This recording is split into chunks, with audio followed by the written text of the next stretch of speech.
before we get to Hunter Biden, I just thought it was important. Singer Brocarde, is it Brocarde or Brocarde? Do you know, Stu? It's the world famous. It's embarrassing that you don't know it, so I don't want to correct you. So you're not even going to say? I'm not even going to say it myself. No. So she's, I guess, big somewhere in the West. Huge. But in November of 22, she married a Victorian soldier named Edwardo. Now, you might say to yourself, what do you mean Victorian soldier? Well, I mean Victorian, somebody who, Victorian era was a soldier. And, of course, he's long dead now. But she married his ghost. And she had a ceremony and everything. And who are you to judge, okay? He identifies as being dead. She identifies as being alive. What? Who are you to judge saying they can't get married? So now it's a ghost that only she can see and talk to. But, people have married their cat. So why not? So Brocarde has now claimed that her otherworldly husband has started having an affair with Marilyn Monroe's ghost. Oh, come on. And, yeah. I mean, Marilyn is up there. She is screwing with married couples like crazy. Crazy. The human ghost couples. And she's like, look, I'm full ghost. And he's like, she's going to be someday. And she's like, but I am full ghost right now. And then, she has the Chanel No. 5 on. And apparently, he would come home late at night smelling of Chanel No. 5, and then he'd make inappropriate comments about the dead singer. And she didn't like it. So what do you do? Now, a lot of people would say, well, I'm going to divorce that ghost. That's what she did, right? No, of course not. She believes she's much more traditional than you think. She decided that they needed to start going to see a medium for marriage counseling. But the marriage counseling medium could not help this out. In the end, it wasn't the infidelity, but it's the same thing. I mean, this happens all the time. It was the issue of children. He got this according to Brocarde, quote, he got unbearably intense and started haunting me with a screaming baby after I told him I didn't want his children. You hate to hear that. It's just, the story is old as time. She said he used to punish me for wanting something different as I didn't want a conventional family. And I think we all know that. I mean, he should have known that. She didn't go the traditional way. Yeah, that was kind of on the billboard outside the theater. You should have known that this is not going to be a traditional relationship. Yeah. Mm-hmm. Correct. And she also said it's too soon after their wedding.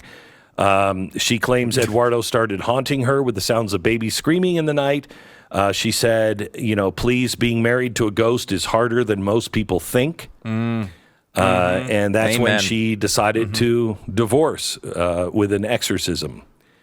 And she said it was the whole experience of divorce, harrowing and haunting. She said, I lost control of all my limbs. What about the exorcism? Every part of was my that body harrowing?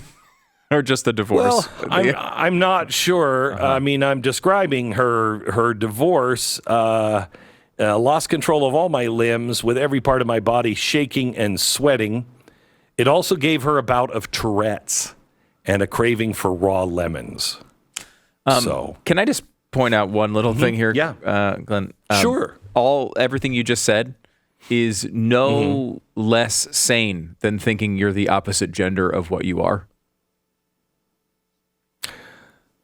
Well, I don't think this is insane. That's what I tweeted. That's what I didn't say. It was insane. I just said this was no less sane. Yeah. It's the exact amount of sanity as believing you're the opposite gender. Now, we can all go to this person and say, you're right, you had this relationship with a ghost. That's one way of handling this situation. What a terrible tragedy you had in your divorce/exorcism, and we really hope we can help you through that because it's got to be difficult for you. That's one way of handling it. Or we could just call her nuts. That would be the old school way, and I know that's wrong. So we can all just embrace this situation. Why would we mock it?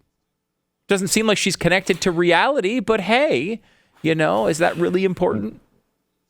Well, I don't know if you saw my ex yesterday on X.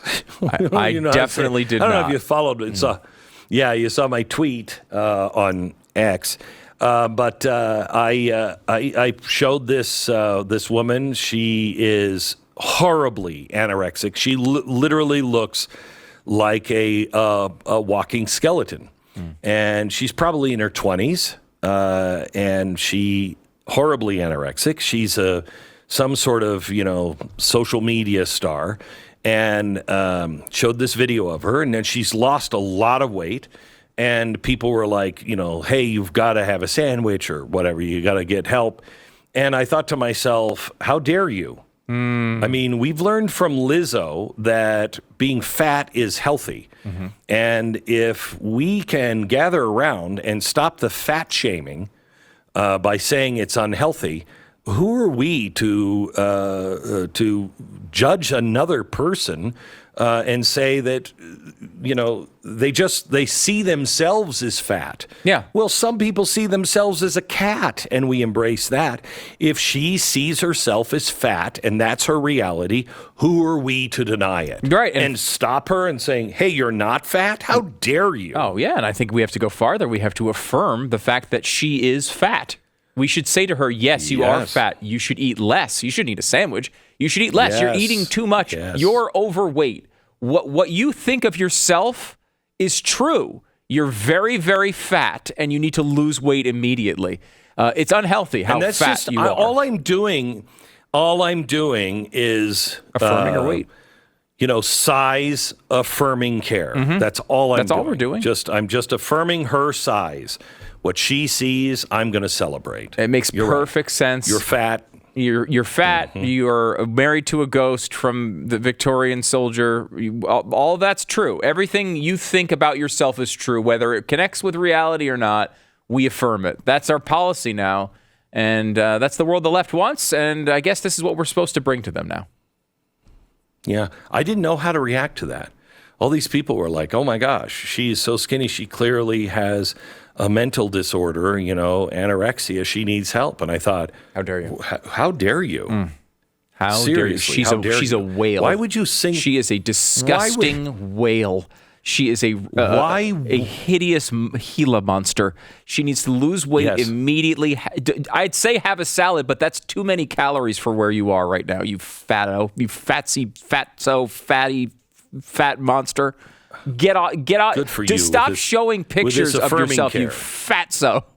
That's what we need to say to these people. Good. All anorexic people. That's how we should treat them now, apparently, according to the media. Affirm them. Affirm their belief in what they are. Let them live the lives that they want to live, and explain to them that they are who they are, Glenn. Who are we to deny what they believe in their head that they are? We must affirm it.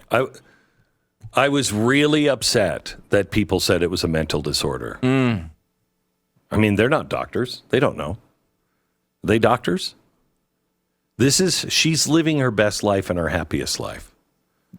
Okay? And it's a really happy until life. You've seen a fatso that looks like a skeleton, to you, I will just say, I'm affirming her fatness, but she looks like a skeleton to a lot of people. And I say to you, how dare you? Don't you dare, soon dead shame her by calling her anorexic. Don't you dare do that. I mean, not now, but, sometime in her very healthy, happy way of living, she'll probably die. And those people will say, oh, it's because of anorexia. And how dare you? How dare you do that?